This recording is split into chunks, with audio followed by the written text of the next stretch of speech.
Hey everyone, in this video I'll show you how to change your account type on RCG Markets. Just follow these steps so you'll understand what's possible and the correct way to switch account types.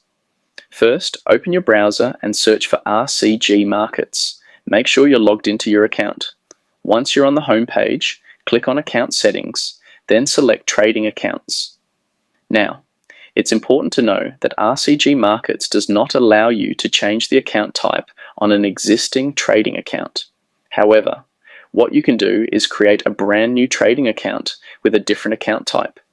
To do this, select your platform, then choose whether you want a live or demo account. For demo accounts, you'll only see one available option, but if you select a live account, you'll be able to choose from multiple account types. Next, select your preferred currency. After that, confirm your password, then click on Create Account.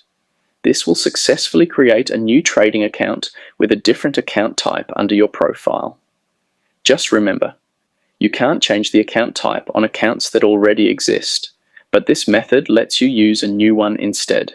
And that's it. Once you follow these steps, you'll know exactly how to switch to a different account type on RCG Markets.